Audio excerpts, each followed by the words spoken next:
Olá, amigos, sejam bem-vindos ao Ciranda da História. Sou a professora Nanda Monteiro. E antes, eu gostaria de falar, sobre aquele episódio que aconteceu ontem, que era para estarmos postando ontem um vídeo, mas deu um problema, Então, estamos postando ele só hoje, o dia seguinte, o dia anterior. Bom, enfim, estou até gravando um outro vídeo aqui rapidinho, porque o outro, Mas, bom, estamos aqui para falar sobre ele, Napoleão Bonaparte, Mas falar sobre Napoleão Bonaparte, esse personagem central da vida política francesa de toda a Europa, em um vídeo só, é difícil, Porque o vídeo vai ficar muito longo, muito extenso, então é um pouco cansativo. Então eu vou dividir esse vídeo em três. O primeiro de hoje eu vou falar sobre a sua infância. E os outros dois, eu vou estar falando sobre a sua vida política e militar. E o outro, sobre aquelas famosas guerras napoleônicas. Beleza? Então agora, sem mais delongas, vamos iniciar, Napoleão Bonaparte. Então, sejam bem-vindos ao Ciranda da História. Sou Nanda Monteiro, professora de História, e vamos falar sobre ele. Napoleão Bonaparte. Napoleão Bonaparte, gente, era aquele cara que, quando chegava no seu escritório e abria ali um mapa, ele via que quase assim, mais da metade da Europa pertencia a ele, Consequência de uma trajetória acadêmica típica, de um nobre, A sua família vinha de uma ascendência da nobreza italiana, Sim, porque o imperador da França, ele nasceu na Itália, em Córcega, uma ilha localizada a oeste da Itália, Seu pai, Carlo Bonaparte, era um advogado formado pela Universidade lá de Pisa, na Itália. E sua mãe, Letícia, Ramonino, filha de um oficial do exército, que já havia comandado a guarnição de Ajaccio, se pronuncia assim, Ajaccio, uma cidade também da ilha de Córcega.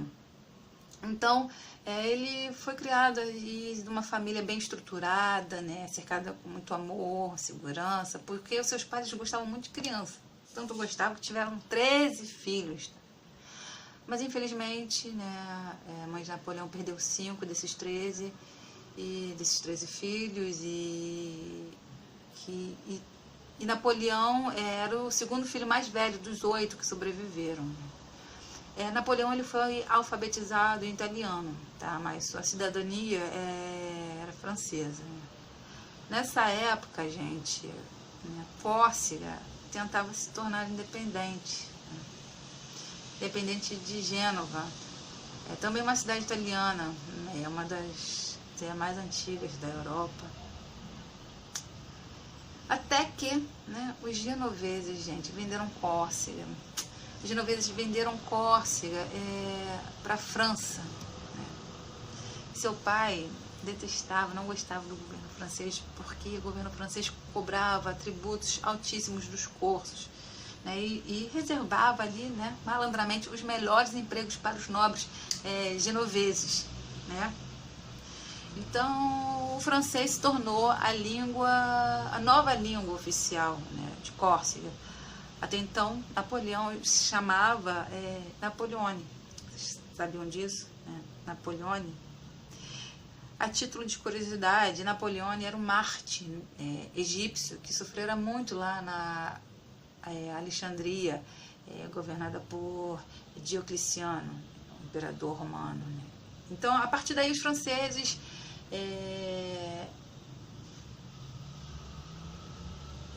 o francês, na verdade, como a língua oficial, passou a ser não mais Napoleão, o nome de Bonaparte, sim Napoleão, não Napoleone, mas sim Napoleão Bonaparte, oficialmente Napoleão Bonaparte.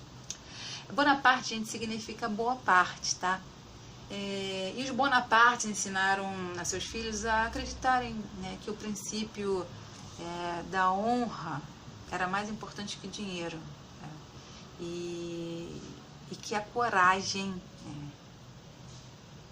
era mais importante que tudo, né. Ele era uma criança cheia de energia e muito curioso, né, o que lhe rendeu o apelido de Rabulione, aquele que se mete em tudo. Agora a França, né, agora com a França, né, governando Córcega, houve também uma mudança, né, ali na estrutura familiar de Napoleão, né. Os franceses dividiram a sociedade em 3 classes, nobres, clérigos e plebeus. Se um corso quisesse fazer parte ali da política de Córcega, como até, né, era o desejo de seu pai, né, o Carlos Napoleão, ele deveria fazê-lo agora como membro de uma dessas 3 classes, né, não apenas como um indivíduo comum, né. E o corso que viesse lá de uma família tradicional lá da ilha, que estivesse lá vivendo já há mais de 200 anos e que tivesse, claro, aquela linhagem de nobre, eles receberiam, assim, os mesmos privilégios, né, do governo atual, né? Não, eles recebiam, assim, né, desse governo atual os mesmos privilégios dado à nobreza francesa, como isenção de impostos, e o direito de atuar ali de atuar como nobre, né, ali na Assembleia de Córcega. E com isso, Carlo, plural, Carlo Bonaparte, se inscreveu, né, como um nobre francês, e por ser uma pessoa benquista, né, por seus amigos ali na região, ele acabou sendo eleito membro do conselho dos 12 nobres, né, que tinham influências no governo, né, e tal. Então, com esse novo status da família Bonaparte, seu pai pôde construir uma biblioteca na família, né, na casa da família, né, da sua residência, e a biblioteca continha nada mais, nada menos do que 1000 volumes, né, 1000 livros dentro da biblioteca. Então, Napoleão cresceu ali, né, cercado naquele mundo literário, e não enriquecendo tão sua bagagem, né, de conhecimento sobremaneira, né, de uma maneira excepcional. Eles eram nobres, né? Tá, gente? Então, mas não eram ricos, tá? A renda familiar não chegava a 1000 libras, né? Que convertendo para real, que eu converti lá, né? Lá no cantinho, fiz os meus cálculos, mais ou menos 4.200 reais. Que pra gente pode até ser um dinheiro bom, né? Mas para quem tem 8 filhos para cuidar, não era dinheiro, não era o suficiente. Quando Napoleão ele fez 5 anos de idade, ele foi estudar numa escola mista, né, de freiras, né, lá em Córcega. E depois foi para uma escola só de meninos também, e uma escola de padres, né, onde aprendeu a ler e escrever em italiano. Porque apesar de ter se tornado, o francês ter se tornado a língua oficial, né, da região, né, ainda não estava inserido ainda em algumas escolas, né, a disciplina da língua francesa. E Napoleão ele gostava muito de matemática, gostava tanto que seu passatempo preferido era fazer cálculos assim, nas suas horas vagas e tal, gostava de ficar calculando, né, até um episódio onde ele foi numa fazenda, né, de alguma família, de uns amigos da família, então ele ficava calculando ali quantos milhos por semana o moinho podia lá fazer, né, quantos milhos por semana era possível moer, né, o milho, e a quantidade de água também que precisava para o moinho funcionar, isso só com 8 anos de idade, né. Ele aprendeu também a plantar milhos e colheita de vinhas também, ele aprendeu, né, sobre isso, né. Seus pais então decidiram, né, com esse talento de cálculo, né, tentar fazer com que ele entrasse na academia militar. Então ele ingressou ali no sistema de ensino onde os filhos de nobres franceses empobrecidos, né, poderiam ter instruções gratuitas. Os meninos destinados ao exército poderiam frequentar, né, a academia militar. Os que quisessem entrar para a igreja poderiam frequentar o seminário em Aix. As meninas poderiam ir para a escola em Madame Maintenon. Então, aos 9 anos, né, então Napoleão vai para a França estudar na academia militar em Brienne. Uma das 12 escolas militares reais da França, tá, espalhadas ali na França, cujo dilema era zelar e servir ao rei, né? Não para ter uma carreira assim, de sucesso, mas para cumprir o dever imposto lá pela lei da natureza, né? Pela lei divina, lei de Deus e tal, né? Então Napoleão chega em Marsella, tá? Napoleão chega em Marsella sem entender o idioma, porque, né, ele não aprendeu francês na escola, lá em Córcega, que não tinha.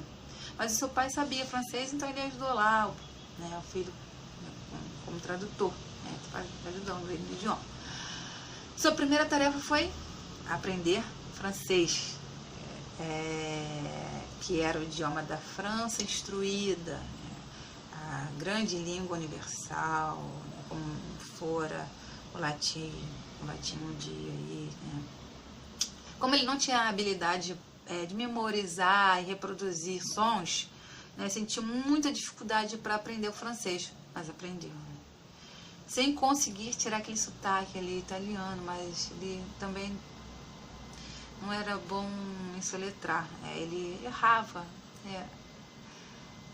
Precisava soletrar uma palavra simples e ele errava, mas só que lá em Brienne ele participava de palestras de bom comportamento, sobre leis da França, estudava latim, história, matemática, esgrima, geografia. Geografia, ele era muito bom em geografia, né? Ele gostava de geografia, era muito bom tanto quanto em matemática. Ele aprendeu construções de fortificações, mapa em relevo, música, alemão e inglês também como segunda língua alternativa. E quando ele completou 12 anos de idade, como ele não foi aprovado, né, na escola militar, ele seguiu então rumo ao exército ou à marinha, que também seriam suas opções. Então ele decidiu que seria marinheiro, uma época em que ali a França e a Inglaterra estavam se enfrentando ali em mar aberto, né, e guerreando ali ferozmente, né. E então aos 15 anos ele deixa a academia militar de Brienne e lá ele, em Brienne, né, é bom lembrar que ele sempre era escolhido ali para recitar ou responder perguntas lá na tribuna, tribuna dia do discurso. Então percebe-se que realmente, apesar daquele problema de soletrar e tal, ele era um bom orador, né? Então ele segue para estudar lá na Escola Militar Real de Paris, né? Uma instituição super exclusiva, e para conseguir se matricular lá, precisava de uma autorização não só assinada ali pelo ministro de guerra, tá, mas também como pelo próprio rei, tá? Só isso, tá? Lá ele tinha professores excelentes, um deles, um dos mais eminentes cientistas e sábios da França, o Marquês de Laplace, astrônomo, matemático, renomado, e o Doumario, autor do mais conceituado manual de língua e literatura. Napoleão, então, assim, ele realizava o seu sonho de entrar para a marinha. Como era excelente matemática, foi colocado ali na aula de artilharia, onde, né, lá na aula de artilharia, ele escreveu memorando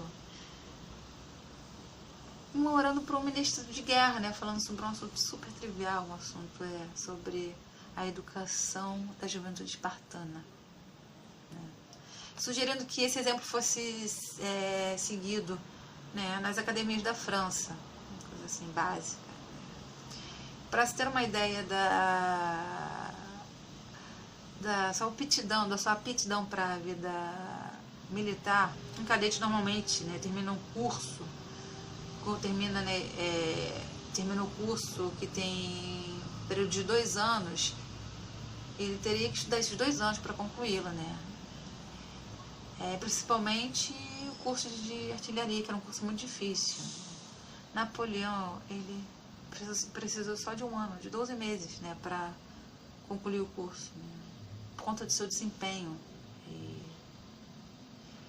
ainda somente com os 16 anos de idade, ele chegou em 42º, né, entre os 58 alunos que receberam patente, né, onde a maioria passou ali, né, várias vezes naquele curso de 2 anos e tal, e ele só precisou de 12 meses para concluir. E só existiam, né, nesse curso, só tinham 3 garotos que eram mais jovens que ele. Então ele se torna oficial aos 16 anos, recebendo a patente de artilharia. Napoleão era muito generoso, né? Raramente guardava rancor e tinha uma imaginação muito fértil, muito poderosa, né? Aguçada. Mas apesar, né, dessa trajetória, de seu desempenho notável, né, ele não conseguiu ingressar para a Marinha, porque naquele período não estavam fazendo admissão de oficiais. Coitado. Então, Napoleão foi para artilharia, né? Eu acho que ali era o seu destino. E onde recebeu a sua patente, assinada pessoalmente pelo Luís XV, rei da França na época, basicamente. Então, de um garoto de curso, ele se torna oficial do rei. Mas com a morte de seu pai também ele se torna o chefe da família, ajudando financeiramente a sua mãe, né? Como o segundo tenente, né? Então ele estudava muito e lia muito, gostava muito de romances históricos e lia sobre teoria política. Dentre sua lista estava a República de Platão, né? Com Platão, ele chegou à conclusão que todo homem que governa não ordena para si próprio, para seus próprios interesses, mas sim para interesses dos seus súditos. Interessante e atual, né? Napoleão, se ele não tivesse se tornado general, ele seguiria a carreira de escritor, porque ele gostava muito de estar ali cercado por livros, né? Mas interessante que ele nunca lia sobre táticas, né? Sobre a vida de generais ou histórias de guerra, né? Parte de sua leitura era sobre temas que mostravam que algo de errado estava acontecendo na França. E de fato estava. Naquela época, na França existia muita pobreza, muita corrupção e injustiça. Então, fez com que Napoleão nutrisse, né, uma simpatia pelos oprimidos e um desgosto, né, muito grande por tiranias de qualquer espécie. Chegou a escrever em seu caderno: somos membros, né, de uma monarquia poderosa, mas hoje só sentimos o vício de sua Constituição, os vícios de sua Constituição. Isso é bem contemporâneo, né? E a partir daí começou a alimentar a ideia de conseguir, de alguma forma, se inserir na vida política da França. E foi isso que ele fez. Assunto esse que será abordado no nosso próximo vídeo aqui no Cirando da História. Gente, eu quero pedir desculpa pelo atraso do vídeo, tá? E esse foi o meu primeiro vídeo, né? O vídeo literalmente caseiro, mas o próximo, a imagem vai estar melhor, o cenário vai estar melhor, beleza? Então é isso, gente. Nos vemos no próximo vídeo sobre Napoleão, a vida política e militar de Napoleão, porque tempo é sabedoria. Até!